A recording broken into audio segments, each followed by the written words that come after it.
आज के लेक्चर में हम लोग माइक्रोब्स इन ह्यूमन वेलफेयर में नेक्स्ट सेक्शन को देखेंगे, बायोगैस का प्रोडक्शन। लास्ट सेक्शन में जहाँ पे हम लोगों ने देखा था कि सीवेज ट्रीटमेंट प्लांट, उसके एंड स्टेप में हमने देखा था कि बायोगैस का फॉर्मेशन हो रहा है।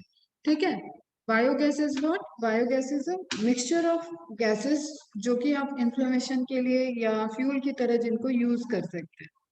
क्लियर बेटा? तो उसमें माइक्रोब्स का क्या रोल है उसको देखते हैं हम। एक चीज आप कनेक्टिंग वे में ध्यान रखो कि वहां पे एनारोबिक बैक्टीरिया, जब एनारोबिक डाइजेस्टर में आपने यूज किया था, उससे प्रोड्यूस हुआ था बायोगैस। क्लियर? और एरोबिक बैक्टीरिया यूज किए थे तब हम सीवेज ट्रीटमेंट का प्लान किए थे। तो दोनों में एक कंपैरिजन ध्यान में रखना, सीवेज ट्रीटमेंट में एरोबिक बैक्टीरिया एंड, देखो एनारोबिक कब यूज किया गया था? जब जैसे कोई बहुत आपका काम कर चुका है लेकिन वो आगे अब नुकसान पहुंचा सकते हैं। ठीक है, तो ऐसे बैक्टीरिया जो हमारा ऑर्गेनिक ट्रीटमेंट तो कर दिए थे, वेस्ट को ट्रीट कर दिए थे, लेकिन अगर वो वाटर में जाएंगे तो वो भी डिजीज कॉज कर सकते हैं, कंटामिनेशन कर सकते हैं। तो उस केस में उनको एनारोबिक डाइजेस्टर में क्या किया गया? फिर उनको सबको किल किया गया, इनएक्टिवेट कर दिया। उसी तरीके से अब यहाँ पे क्या है, हम एनारोबिक बैक्टीरिया को यूज कर, क्लियर? तो फॉर्मेशन ऑफ बायोगैस में जो बैक्टीरिया यूज होगा, जो माइक्रोब्स यूज होंगे, वो एक मैथानोबैक्टीरियम पूरे कैटेगरी के मैथोनोजेंस उनको बोलेंगे। जो ग्रुप ऑफ बैक्टीरिया होगा दे आर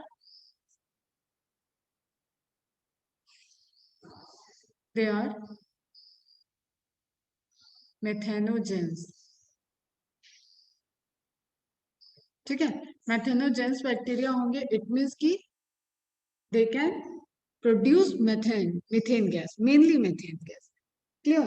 अब तुम लोग को डाइजेस्टिव सिस्टम जब मैंने बताया था तब मैंने बेसिक्स में मतलब ऐसे लिंकिंग, जब हम लोग डाइजेस्टिव सिस्टम स्टार्ट किए थे before reach to human digestive system, तो वहां पे मैंने कैटल्स का डाइजेस्टिव सिस्टम में रुमेन प्रेजेंट होता है, it's a part of gut.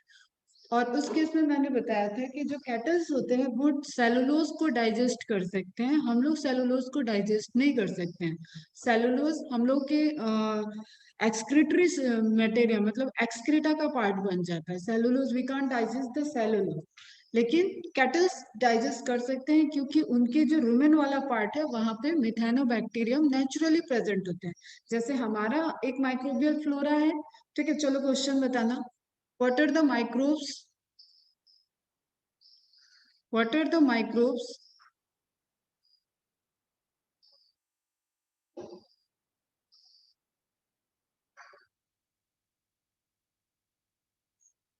uh, present in human body? पूरा कंप्लीट बताना। Present in human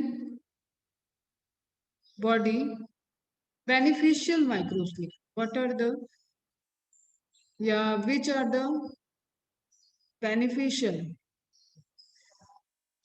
microbes present in human body? उनकी लोकेशन और उनका बेनिफिट क्या है? ठीक है, जितना जानते हो उतना ही। सलाइवा से लेके एनस तक कहाँ कहाँ पे माइक्रोबियल फ्लोरा प्रेजेंट है बॉडी में और उनका क्या फंक्शन होता है, कौन से माइक्रोब्स हैं, कैटेगरी वाइज। नेम हम बहुत नहीं मांग रहे हैं तुमसे, लेकिन कैटेगरी वाइज आप उसको डिवाइड करो। ठीक, तो जो कैटल्स का गट है, पूरा स्टमक का एक पोर्शन होता है रिमेन, वहां पे मेथेनोबैक्टीरियम नेचुरली प्रेजेंट है। ठीक, वो सेलुलोज को डाइजेस्ट कर सकते हैं। ठीक है, अब सेलुलोज अगर डाइजेस्ट हो रहा है, मेथेनोबैक्टीरियम वहां पे प्रेजेंट है, तो इट मीन्स कि वहां पे मीथेन गैस का प्रोडक्शन हो रहा है। मीथेन वहां पे नेचुरली कंपोनेंट बन गया उनके काउडंग का, जो उनका एक्सक्रीटा होगा उसके, उसका काउडंग का पोर्शन बन जाएगा। क्लियर है? और हमें ध्यान में रखना है कि बायोगैस इट डजेंट मीन कि हमेशा बायोगैस जो होगी वो गोबर गैस ही होगी, डंग से ही बना होगा। तो जब हम बायोगैस पढ़ते हैं तो हमें एक स्लाइट डिफरेंस ध्यान में रखना है। ऑल्दो कि जो हम कंटेंट पढ़ेंगे, जो चीजें पढ़ेंगे, उसमें हम गोबर काउडंग को यूज करके, जो कैटल के एक्सक्रेटा है उसको यूज करके ही हम बायोगैस का सिंथेसिस देख रहे हैं। लेकिन एक कॉमन सा डिफरेंस है कि बायोगैस कोई भी ऑर्गेनिक वेस्टेज को, जैसे घर में सब्जियों के छिलके जो निकल रहे हैं, ठीक है, कुछ भी जो तुम्हें ध्यान में आ रहा है, फ्रूट्स खाना का बचा हुआ, ये सब जो ऑर्गेनिक मटेरियल है जो डाइजेस्ट हो सकते हैं, जो बायोडिग्रेडेबल है, उनको हम बायोगैस प्रोडक्शन में यूज कर सकते हैं।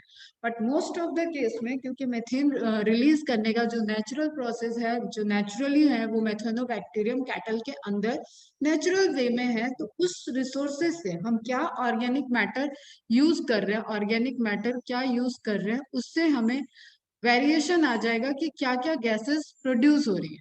ठीक है, बायोगैस में कौन सी गैसेस प्रोड्यूस हो रही है। उस केस में मीथेन क्योंकि ज्यादा इन्फ्लेमेबल है, तो मीथेन का बहुत रिच सोर्स जो होता है वो तुम्हारा कैटल डंग हो जाता है, या बेसिकली उसको काउ डंग ही बोलते हैं, कैटल डंग या काउ डंग। ठीक, जो आप पूजा वगैरह में भी गोहरी आती है, हवन करते वक्त डालते हैं, वो सब उसके प्रोडक्ट हैं। ठीक है, उससे बनाए जाने वाले प्रोडक्ट है। उसी तरीके से अगर आप उसको लिक्विड सेमी लिक्विड सा स्लरी बना के अगर यूज करोगे, तो वहां पे वो धीरे धीरे धीरे धीरे फर्मेंटेशन की प्रोसेस, जैसे हम लोग देख रहे हैं पहले ही कि बहुत सारे फर्मेंटेशन प्रोसेस का रिजल्टेंट हमें दिख रहा है कि कोई प्रोडक्ट मिल रहा है। क्लियर, जैसे हम इनिशियली देख रहे थे डव वगैरह, उनका फर्मेंट कराने पे CO2 गैस मैक्सिमम अमाउंट में इवॉल्व हो रही थी। ठीक है, तो वहाँ CO2 मैक्सिमम थी, तो उससे उसका फर्मेंटेशन हो रहा था, जिसमें इडली डोसा तुम्हारा ये सारा चीज का फॉर्मेशन वो उसमें रोल प्ले। ठीक है, यहाँ पे मीथेन गैस इवॉल्व हो रही है और हमें एक फ्यूल की तरह वो गैस मिलेगी, दैट इज बायोगैस। क्लियर, तो दो चीज ध्यान में रखना है, एक तो मेथेनोबैक्टीरियम नेचुरली कहाँ प्रेजेंट होते हैं, कैटल में प्रेजेंट होते हैं, इसलिए उनमें सेलुलोजिक डाइजेशन होता है। सेलुलोजिक डाइजेशन के बाद उनका जो एक्सक्रीटा होगा उसमें अपने आप naturally methane producing bacteria present होंगे। ठीक है, और वो बैक्टीरिया उस एक्सक्रीटा के साथ उस काउ डंग की जो स्लरी बनेगी उस स्लरी में जाएंगे, वहां पे वो ग्रो करेंगे, उनको फर्मेंटेशन के लिए रखा जाएगा। फिर जो यूनिट होती है उस यूनिट के अंदर गैस प्रोड्यूस होगा, और वो गैस जो प्रोड्यूस होता है उसको स्टोर किया जाता है, एंड उस गैस स्टोरेज को पाइप सिस्टम से फिर घरों में पहुंचाया जाता है। क्लियर, ये तो है पूरा फंडा। और जो वेस्टेज हुआ, ठीक है, जो काउडंग बच गया, जो पूरे प्रोसेस के बाद बायोगैस उससे रिलीज हुई, उसको हमने एक्यूमुलेट कर लिया, फिर भी जो बच गया वो यूज कर लिया जाता है फर्टिलाइजर की तरह, बायो फर्टिलाइजर की तरह यूज कर ले। या एक चीज ध्यान में रखना, अगर पीसी कल्चर है आसपास, वो जैसे मल्टीपल कोई अगर सोर्स ऑफ इनकम कर रहा है, जो हम लोगों ने देखा था बेटा इन्वायरमेंटल इश्यूज में हम कैसे कैसे कर सकते हैं, तो वहां पे हमने देखा था कि अगर हम एक ही एरिया में वहां पे डेयरी कल्चर करना है, ठीक है, पीसी कल्चर वहां पे अरेंज कर लिया और इस तरीके का बायोगैस प्लांट भी लगा लिया। ठीक है, तो सुनना ध्यान से, तो जो dairy culture dairy dairy industry चल रही थी, वहां पे काउ प्रेजेंट होगी, उनसे डंग हमें मिला, उनका एक्सक्रीटा मिला, उसको हमने बायोगैस में यूज किया। बायोगैस मतलब रिएक्टर जो वहां पे यूनिट है उसमें यूज कर लिया। ठीक है, उससे बायोगैस प्रोड्यूस हो गई, बायोगैस घरों में चली गई, और वो एज ए जैसे हम लोग एलपीजी गैस वगैरह यूज करते हैं उस तरीके से वो कुकिंग वगैरह में यूज होने लगी। ठीक है, यहाँ से इलेक्ट्रिसिटी भी कुछ अमाउंट में प्रोड्यूस हो सकती है, उस पर अभी नहीं जाएंगे। फिर अब आप उसका जो वेस्ट बचा, ठीक है, जो पूरा फर्मेंटेड वेस्ट और सारा बायोगैस रिलीज होने के बाद जो रह गया एफ्लुएंट, उस एफ्लुएंट को हमने कहाँ यूज कर लिया, फर्टिलाइजर। ठीक है, अब जस्ट सपोज वहां पे अगर पीसी कल्चर चल रहा है, तो इसी को आप as a food of fishes fisheries के फूड में भी कुछ मिक्सिंग करके आप आते हैं वो पाउडरी फॉर्म में, उसको इसमें मिक्स करके आप उनके फूड की तरह भी यूज कर सकते हो। ठीक है, तो आप एक रिसोर्सेज से आपने मल्टीपल यूज किए। ठीक, इससे कोई किसी भी, अगर ये देखो ये सब चीजें क्या होता है, बहुत सक्सेसफुल नहीं है हमारे कंट्री में।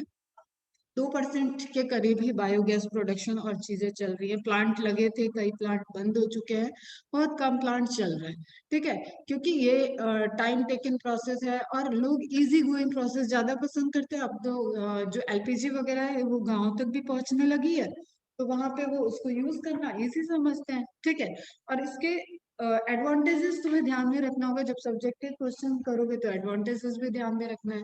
ठीक है, क्यों करना चाहिए, क्यों अनसक्सेसफुल हो गया है, लेकिन एक्चुअली ये मेथड बहुत अच्छी है। आप ऑर्गेनिक, आप नेचुरल चीजों को यूज करो किसी भी वे में, वो हमेशा ही अच्छी होती है। ठीक है, चलो अब आई थिंक एक ओवरव्यू सब समझ में आ गया होगा। क्लियर, कुछ थ्योरी देख लेते हैं। Biogas consist of methane and CO2, इसके अलावा भी हाइड्रोजन भी प्रेजेंट होती है उसमें, मीथेन CO2, मैक्सिमम अमाउंट में मीथेन प्रेजेंट है, इसके लिए उसमें इंफ्लेमेशन हो सकता है, उसको एज अ फ्यूल ईंधन की तरह यूज किया जा सकता है। Produced by methanobacterium, this is a bacteria, group of bacteria इसमें आ जाएंगे, by acting on cellulosic compound. अब ध्यान दो, जो जो चीजें हम बताइए वही चीजें यहाँ पे आ रहा है। Cellulosic compound, these are found in rumen of cattle and anaerobic sludge of sewage. देखो हम सीवेज ट्रीटमेंट में हमने लास्ट में जो देखा था एनारोबिक स्लज, वहां पे ये प्रेजेंट है। एंड र्यूमेन, ठीक है, जो कि एक स्टमक का पार्ट है, जो एलिमेंट्री कैनाल का पार्ट है कैटल्स में, ठीक है। कैटल्स में वो पूरे ग्रुप आ जाएंगे जो कि आपके घास चरते हैं, वो सब आ जाते हैं यहाँ पे। हम सिर्फ गाय भैंस की बात नहीं कर सकते, यहाँ पे सब आ जाएंगे, बकरी वगैरह भेड़ वेड़ सब आ जाते हैं इसमें। Cattle dung contains both cellulosic as well as methanogen, so it's used for the biogas production. अब इनको क्या मिल गया, यहाँ पे ऑर्गेनिक मैटर भी मिल रहा है, और उस ऑर्गेनिक मैटर को यूज करने वाले, उस पे एज अ फीड उसको यूज करने वाले तुम्हें बैक्टीरिया भी मिल रहे हैं, तो मेथेनोजेंस भी हो गए और ऑर्गेनिक मैटर भी हो गया। इसके लिए कॉस्ट एक बार सेटल कर दिया अगर बायोगैस प्लांट को, जिसमें सीमेंट, अभी हम दिखाते हैं आगे इमेज वगैरह, सीमेंट वगैरह से 10-15 फीट गहरी एक तुम समझ लो वेल की तरह, कुएं की तरह स्ट्रक्चर बना दिया गया, उसके अंदर स्टोर करना है। आप स्टोर करो उसको, छोटा सा आप प्लांट बना रहे हो तो आप मैनुअली स्टोर करो, अदरवाइज पूरा पाइपलाइन बना के आप उसको सेंड करो, ठीक है। एक हाइट से डालोगे, नीचे की तरफ जाएगा तो वो अपने आप जैसे जैसे आप डालोगे वो फ्लो होगा। स्लरी को आप उसमें ऐड करो, फिर उसको फर्मेंटेशन के लिए छोड़ दो, फिर उसके ऊपर एक लीड होता है, ऐसे एक लीड होता है, ठीक है। ये फ्लोटिंग लीड होता है। फ्लोटिंग लीड मीन्स मतलब ये उठ सकता है, ये ऐसा होगा कि अंदर अगर गैस बढ़ती गई तो उसके प्रेशर से ये लीड ऊपर की तरफ उठ जाए, ठीक है। तो ये लीड की हाई, लीड का लेवल ये बताता है कि अंदर गैस कितनी है, क्लियर। उसके बाद और जैसे हर फर्मेंटर वगैरह में हम लोग देख रहे हैं कि एक इनलेट है, एक आउटलेट है, एक से मीडियम जा रहा है, एक से वेस्ट को बाहर निकालते हैं, उसको मेंटेन करते हैं, ठीक है, और एक से प्रोडक्ट को निकालते हैं, तो उसी तरीके का एक यूनिट होगा। क्लियर है यहाँ तक? क्लियर है? खुशी, श्रुति, स्नेहा, वैदेही, अश्लेषा। देखो बेटा, ये बहुत प्यारा सा चैप्टर है, छोटा सा चैप्टर है, छोटी छोटी इन्फॉर्मेशन है। एक बार इन्फॉर्मेशन अगर आ गई आपको समझ में, तो आपको बस नाम याद करने हैं, और कुछ बहुत ज्यादा याद नहीं करने हैं, और 1 से 2 क्वेश्चन तो आने ही आने हैं, तो आपके 8 नंबर तो नीट में एकदम फिक्स हैं। तो इस चैप्टर को बहुत अच्छे से एक बार कवर करके भी आप अगर बंद कर दोगे ना, और सिर्फ एग्जाम के टाइम उठाओगे, तो भी ये आपका मार्क्स दे जाएगा। तो स्कोरिंग चैप्टर है ये एक तरीके से, ठीक है। Cattle dung contains both cellulosic as well as methanogen, so it's used for biogas production. It is a popular method for meeting energy requirement of rural household. Rural household क्यों? क्योंकि बेटा हमें पता है कि सोर्स, हम शहरीकरण जो हमारा अर्बनाइजेशन हो रहा है, इसमें यहाँ पे डेयरी इंडस्ट्री जहाँ पे भी बनी होगी वहीं पे एक ये सोर्स हो सकता है। ऐसा नहीं है कि यहाँ पे घर घर में गाय बंधी हुई है, ऐसा तो है नहीं, ठीक है। लेकिन आप रूरल एरिया में जाओगे, आप गाँव गाँव की साइड जाओगे, तो आपको हर घर में गाय भैंस बैल ये सब चीजें दिखेंगी, ठीक है। तो वहां जो आपको काउ डंग चाहिए, जो आपको कैटल डंग चाहिए, उसका नेचुरल वहां पे रिसोर्सेज हो गया एक तरीके से, तो उस जगह इसको डेवलप करना ज्यादा इजी है। अदरवाइज कॉस्ट बढ़ेगी, आप ट्रांसपोर्ट करोगे, ठीक है, आपको काउ डंग या कैटल डंग को ट्रांसपोर्ट करना पड़ेगा, फिर प्लांट तक लाना पड़ेगा। तो इट इज इजी कि आप उसको जहाँ पे वो प्रोड्यूस हो रहा है वहां पे उसको बना लें। और इनफैक्ट ये इतना अच्छा है ना कि अगर आप छोटे सा आपका डेयरी इंडस्ट्री है, वहां पे आप उसको मेंटेन करो, तो उस पर्टिकुलर डेयरी के लिए जितनी रिक्वायरमेंट है, इनफैक्ट इलेक्ट्रिसिटी की रिक्वायरमेंट और गैसेस की रिक्वायरमेंट, इसको पूरा किया जा सकता है। लेकिन लोग करते नहीं है, जस्ट बिकॉज वही रिसोर्सेस, मेहनत।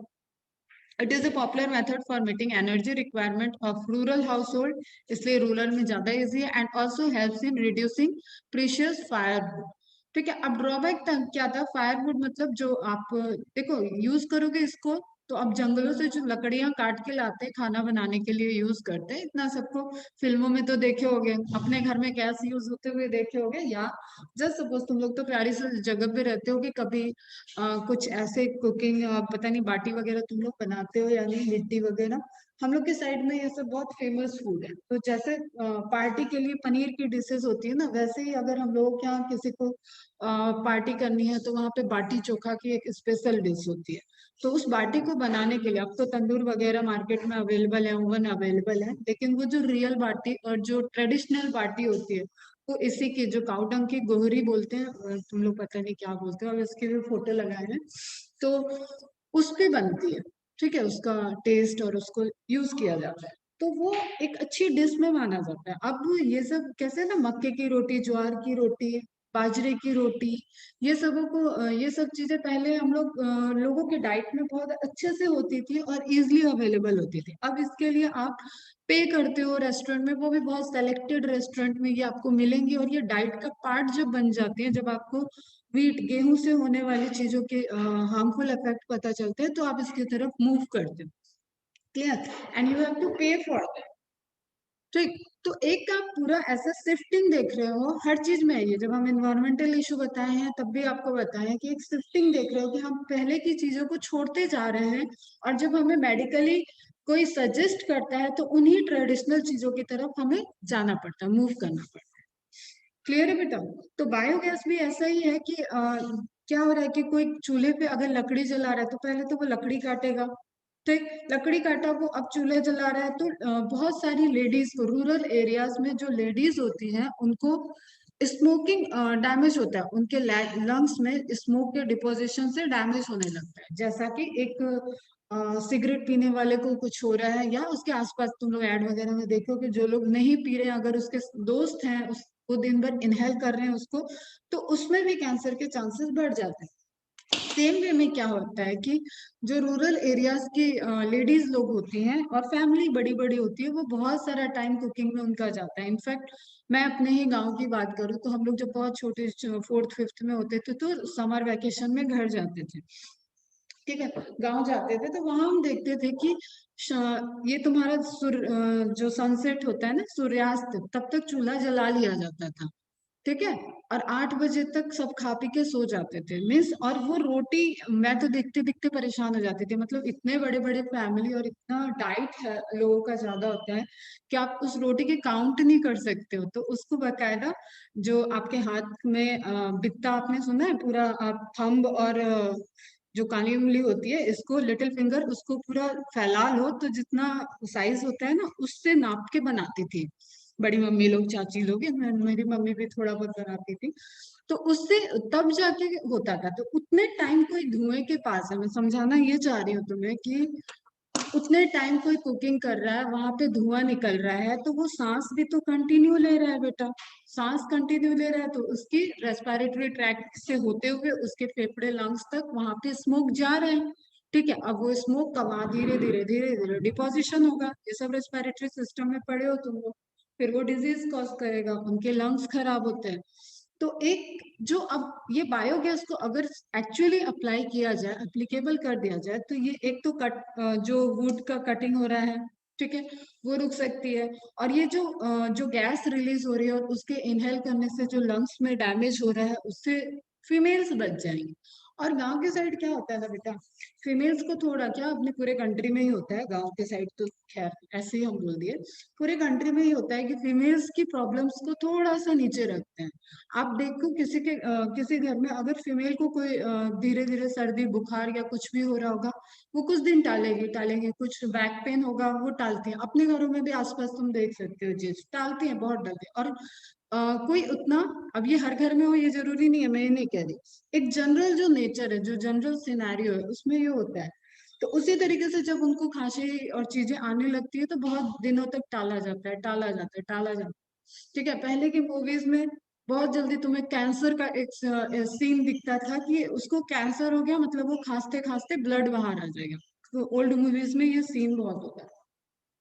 ठीक है, तो एक्चुअली इस तरीके की प्रॉब्लम्स उनको स्मोक इनहेल करने की वजह से होती है। और अगर वो बायोगैस या एलपीजी यूज कर रही है तो डायरेक्टली वो इन चीजों से बच सकती है।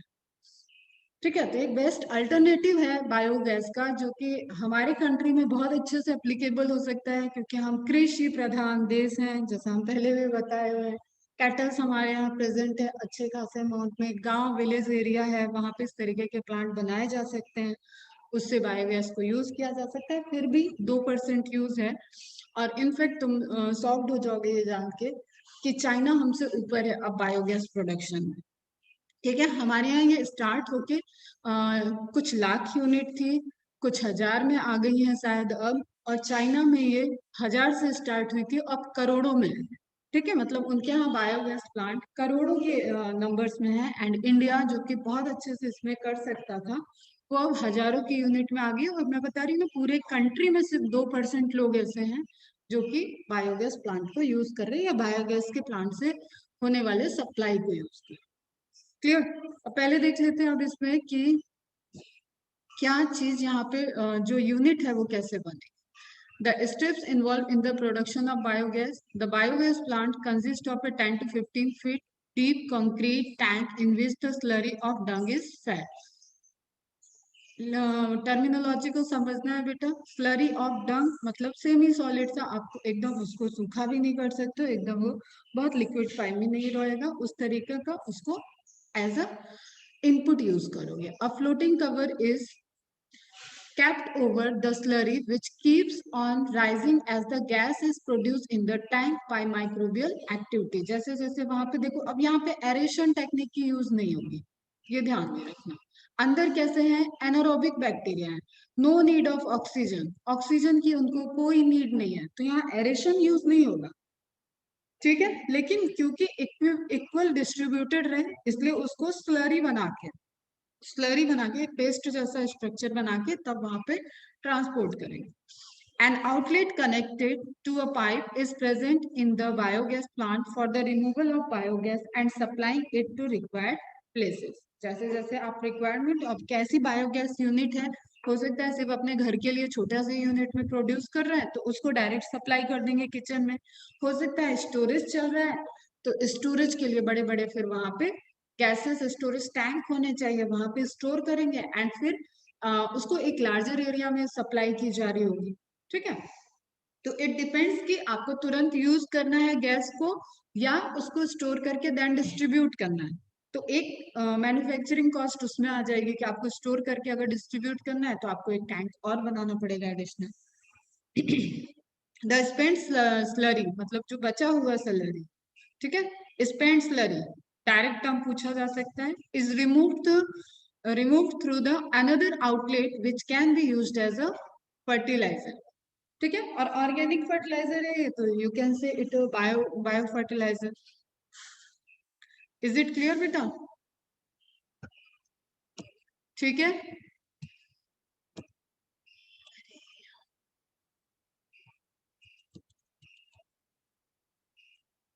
आगे मैंने बहुत सारे इमेज लगाए हैं, बताते हैं हम फटाफट। अब थ्योरी हो गई है अपनी और समझ में भी आ गया, तो बस हम उसको देखते कंप्लीट कर। ठीक है, आप ये एक प्लांट को देख रहे हो। ठीक है, ये वाला पोर्शन जो है ये सीमेंटेड पोर्शन हो गया, पूरा बन गया। इसके लिए आपको जमीन में गड्ढा करना पड़ेगा, तो उसको कंक्रीट और सीमेंट से बनाना पड़ेगा। देन आप देख रहे हो यहाँ पे एक टैंक जैसा बना है, फीड स्लरी मीन्स यहाँ से इनपुट दिया जाएगा जो भी ऑर्गेनिक मैटर।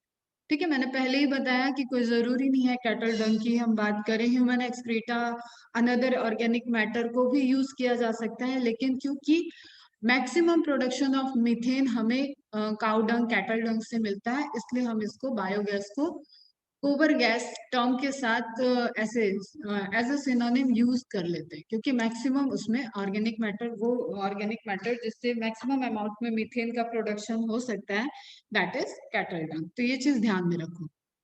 स्लरी फीड किया गया वो इसके अंदर आएगा, यहाँ पे एनारोबिक बैक्टीरिया मिलेंगे उससे, यहाँ पे फर्मेंटेशन होगा। और जिस तरीके से एक डॉग को आप रख रहे हो और उसमें ईस्ट डाल के आपने रख दिया कुछ टाइम के लिए, या इडली के लिए आपने रखा, नेचुरली रखा है, तो भी उसमें एक आपको थोड़ा सा लेवल में हाई दिखेगा, क्योंकि वहां CO2 गैस रिलीज हो रही थी। उसी तरीके से यहाँ पे एक मिक्सचर ऑफ गैसेस रिलीज होंगी और वो लेवल बढ़ता जाएगा। ठीक है, जैसे ये लेवल बढ़ेगा तो ये वाला यहाँ पे जो लीड होगी वो लीड अपने आप को ऊपर ले जाए।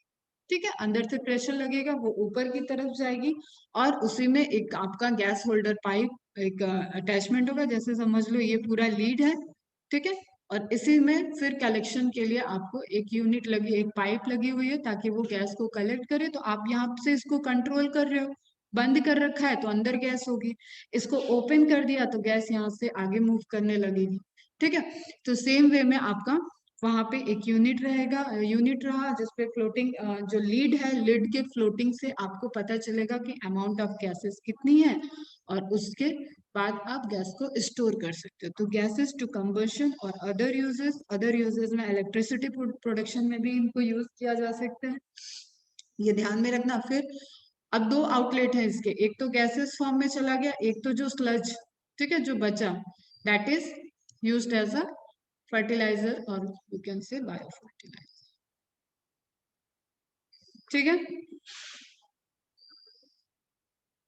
तो हमें एक छोटा सा डायग्राम ये जरूर बना देना है जब भी सब्जेक्टिव क्वेश्चन में आए। तुम लोग का है कि नहीं ट्वेल्थ बोर्ड में ये चैप्टर? ट्वेल्थ बोर्ड में है क्या ये बेटा?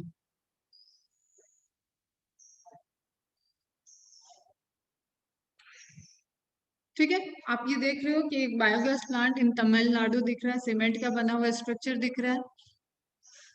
फिर ये आपको ऊपर की लीड दिख रही है, इसको अंदर जो भी प्रेशर होगा उससे ये लीड मूव कर सकती है, इसके मूव करने से। और यहाँ पे ये जो पाइप है इसको कंट्रोल करेंगे हम, इसमें गैस फिर ट्रांसपोर्ट होगी और ये गैस जाती हुई आपको दिख रही है।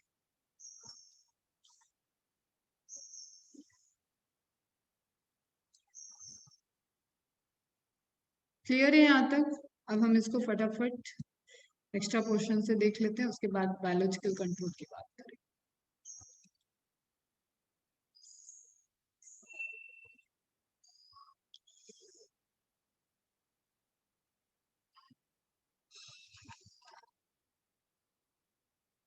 ठीक है, आप ये इमेज देखो, मिक्सिंग टैंक जहाँ पे स्लरी बनाई जा रही है, एज अ इन्फ्लुएंट यूज किया जाएगा, उसको अंदर दिया जा रहा है। And then gas holder tank, digester tank, digester tank के लिए ध्यान में रखना है यहाँ पे एनारोबिक यूज होगा। एनारोबिक डाइजेशन है ये, एयर की एरेशन की कोई रिक्वायरमेंट नहीं है। ठीक, फिर गैस का कलेक्शन है, फिर जो एफ्लुएंट जो बचा हुआ पोर्शन है उसको यूज किया जा रहा है आउटलेट टैंक में। तो एक आपका आउटलेट टैंक हो गया जिसमें वेस्ट, ठीक है, स्पेंट वेस्ट आ जाएगा आपका, यूज किया जाएगा उसको, एंड उसको फिर खेतों में डाल दिया जाए, मैन्योर की तरह उसको यूज कर लिया। ठीक है, अलग अलग इमेज से आप समझ लो एकदम अच्छे से, चार पांच चीजें हैं जो यहाँ पे ध्यान में रखना है। ठीक है, ये आप देख रहे हो एक घर में आपको गैसेस सप्लाई के लिए पूरी पाइप गई है, अब ये यहाँ से डायरेक्ट यूज कर रहे हैं अपने फूड प्रोडक्शन में, इसको गैस की तरह यूज कर रहे हैं। ठीक है, अब इससे धुएं वगैरह की प्रॉब्लम ही खत्म होगी। प्रॉब्लम खत्म करना चाहता कौन है सर? सारी प्रॉब्लम खत्म हो जाएगी तो सारे टॉपिक खत्म हो जाएंगे अपने देश में। ठीक है, ये देख रहे हो आप, इस इमेज में आपको दिख रहा है कंक्रीट का बनता हुआ, आप गड्ढे कर रहे हैं, गड्ढे करके उसमें सीमेंट ईंट से इसको बनाया जा रहा है, फिर यहाँ पे फर्मेंटेशन की प्रोसेस की जाएगी। ठीक, ये आप देख रहे हो उसका अनदर यूज जो जलाने के लिए यूज किया जाता है। अगर ऐसे जनरल नहीं देखोगे तो पूजा पाठ में ये पैकेट में भी आता है, अब तो अमेजोन पे भी बिकता है, तो वहां से इसको यूज करते हैं। एक मिनट बेटा।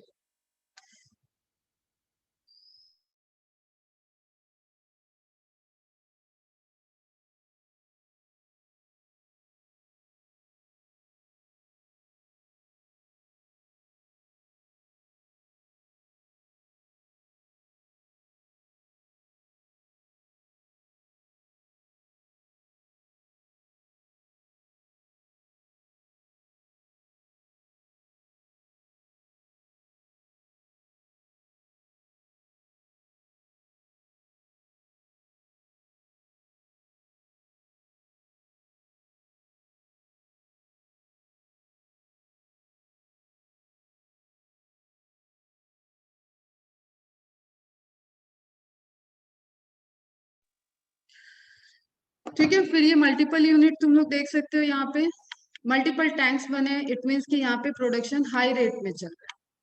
ठीक है, देखो मल्टीपल टैंक्स बने हुए हैं, यहाँ पे प्रोडक्शन आपको हाई रेट में दिख रहा है, इट मीन्स कि इसका स्टोरेज भी होगा, तो ये पूरा आपको गैसेस स्टोरेज दिख रहा है। ठीक, फिर प्लांट, अब ये जब बायोटेक्नोलॉजी में पढ़ाया जाता है तो इसको थोड़ा डिटेल में ये सारी इमेजिंग वगैरह आती है, बट तुम कॉन्सेप्ट को बस ध्यान में रखो।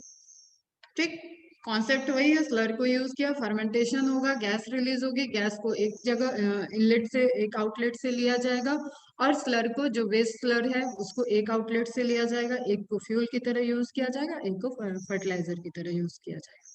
ठीक है, now being a science student ये याद में रखना है कि रूमिनेंट्स में नेचुरल मेथेनोजेन बैक्टीरिया प्रेजेंट है। ठीक है, जो एटमॉस्फेरिक मीथेन फॉर्मेशन में रोल प्ले कर रहे हैं, और ये बेचारे ग्लोबल वार्मिंग में भी रोल प्ले कर रहे हैं। ठीक है, ग्लोबल वार्मिंग भी बढ़ रही है इससे। ठीक है, आप देखो तो प्रोसेस जो है डाइजेशन का, वो प्रोसेस यहाँ पे दिया है, तो यहाँ पे हाइड्रोलिसिस हो रही है, एसिडोजेनेसिस हो रही है, एसिटोजेनेसिस हो रही है, एंड देन मेथेनोजेनेसिस हो रही है। तो एज अ रिजल्ट ऑफ मेथेनोजेनेसिस आपका फाइनली रिएक्शन देखो, अगर ये चार रिएक्शन नोट कर लोगे तो कोई दिक्कत नहीं है बेटा। एसीटेट से मीथेन का प्रोडक्शन हो रहा है, ठीक है, and carbon dioxide as a by product release हो रही है। तो जो मेन गैस रहेगी गोबर गैस में, that are methane and carbon dioxide.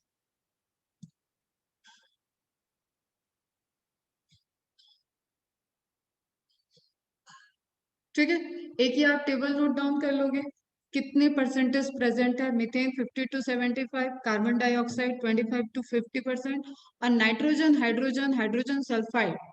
तो टोटल मैक्सिमम जो गैसेस हैं वो क्या क्या प्रेजेंट होती हैं, methane, carbon dioxide, nitrogen, hydrogen, hydrogen sulphide and oxygen नहीं होती है, ये ध्यान में रखना। 0 0 लिखा, पता चला कि लिस्ट ले गए और मैडम ऑक्सीजन भी तो बताई थी, ऑक्सीजन इज 0 0, क्योंकि ये भी क्वेश्चन में घुमा के पूछ सकता है।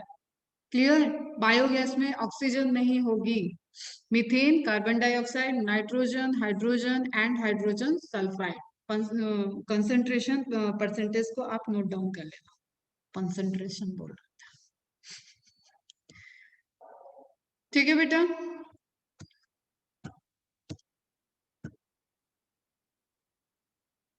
तो टिपिकल बायोगैस कंपोजिशन में आपको मीथेन दिख रहा है, CH4 65% एंड CO2 35%।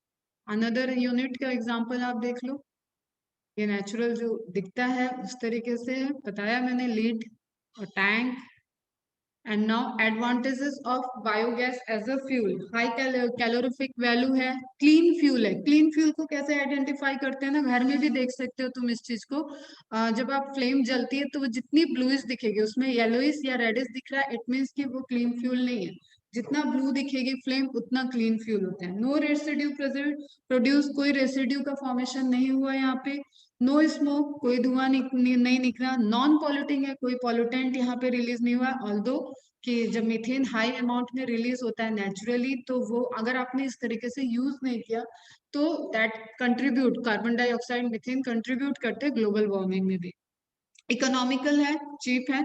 ठीक है, प्लांट को लगाया एक बार प्लांट बनाया, उसके बाद कोई कॉस्ट नहीं है, फिर आपको मेंटेन करना है। जो आप एक्चुअली जो रॉ मटेरियल यूज कर रहे हो, जब उसको उसकी कॉस्ट आप नहीं दे रहे हो, तो किसी भी बिजनेस में कितना आप लगा रहे हो इतना समझ में आता है ना बेटा, वो उसकी कॉस्ट को एनहेंस कर देता है।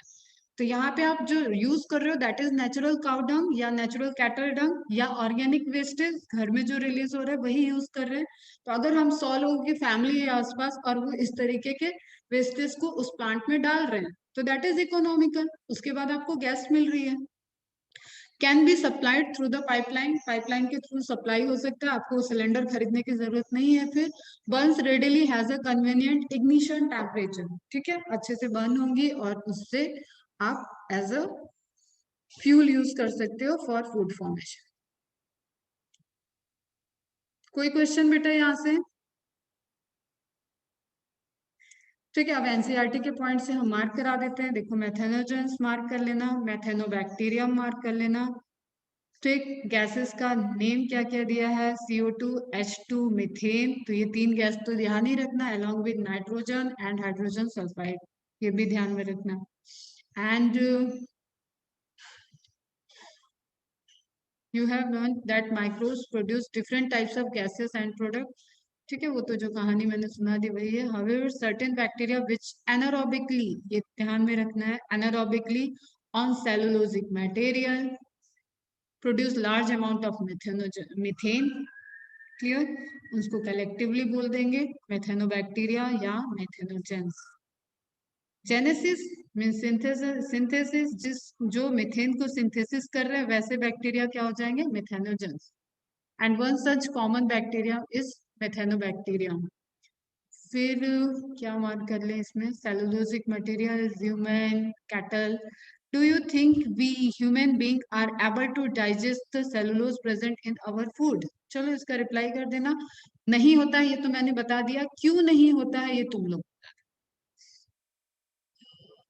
Dung can be used for the generation of biogas commonly called गोबर गैस। ठीक, ये पॉइंट ध्यान में रखना है कि बायोगैस क्या होता है, तो उसमें ऑर्गेनिक जो हम यूज कर रहे हैं एज ए सबस्ट्रेट वो डिफरेंट डिफरेंट ऑर्गेनिक वेस्टेज हो सकते हैं, लेकिन जब हम उसको गोबर गैस बोलेंगे then that is specific to cattle dung. ठीक है, बाकी तो आई थिंक क्लियर। बस बेटा आज इतना ही रखते हैं। अब डाइजेस्टिव सिस्टम का कुछ रिवीजन चाहिए, रिवीजन करा दो थोड़ा। कितना टाइम हो गया?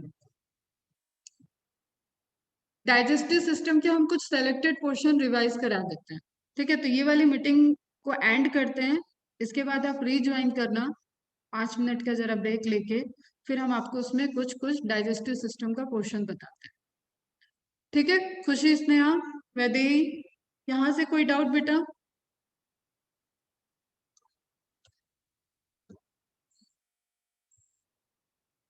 ये इमेज दिया हुआ है जो आपको ध्यान में रखना है, इसकी लेबलिंग ध्यान में रखना, हो सकता है लेबलिंग के लिए पूछ लिया जाए। हालांकि बहुत इंपॉर्टेंट इमेज नहीं है कि लेबलिंग के लिए आ जाए, फिर भी आप इसको एक बार ध्यान रखोगे, इग्नोर तो किसी चीज को नहीं करना है आपने। बाकी वही चीजें हैं बेटा, देखो यहाँ पे लिखा है ना, एप्लीकेशन में द बायोगैस दस produce is used for cooking and lightning. ठीक, एज इलेक्ट्रिसिटी सोर्स भी यूज किया जा सकता है, और कुकिंग के लिए तो यूज इलेक्ट्रिसिटी सप्लाई के लिए भी यूज किया जाता है, और कुकिंग सोर्स के लिए भी। अच्छा, ये दो चीज और देख लो। इंडिया में जो प्रोडक्शन के लिए इंस्टीट्यूट थे, IARI, Indian agriculture research institute, and khadi. ठीक है, इसको खादी कपड़े से ध्यान में रखना, khadi and village industry commission, KVIC। तो ये पूछा जा सकता है या मैच द कॉलम में आ सकता है, आपको डायरेक्ट क्वेश्चन में भी आ सकता है, मैच द कॉलम में आ सकता है। तो ये दो आप जो इंस्टीट्यूट के नाम दिए हैं इसको भी मार्क कर लोगे। If your school is situated in a village or near a village, okay, it would be very interesting to inquire if there are any biogas plants. ये तो तुम ही लोग मुझे बता सकते हो बेटा, आसपास है क्या? Visit the biogas plant and learn more about it, the form of from the people who are actually managing it. Actually ये सब चीजें होनी चाहिए स्टडी प्रोग्राम में, बट यू नो ना, हम लोग डिजिटल इंडिया के पार्ट हो चुके हैं, तो हम आपको यूट्यूब पे एक ऐसे गांव की कोई सीन होगी तो उसको हम शेयर कर देंगे, जिससे आपको ये प्रोसेस और ज्यादा अच्छे से समझ में आएगी। बट जितना रिक्वायरमेंट था उतना सब फुलफिल हो गया, इससे ज्यादा यहाँ पे पढ़ने की जरूरत नहीं है। क्लियर बेटा? नेक्स्ट लेक्चर में हम लोग देखेंगे बायो कंट्रोल एजेंट और बायो फर्टिलाइजर, उसके बाद ये चैप्टर आपका कंप्लीट हो जाएगा।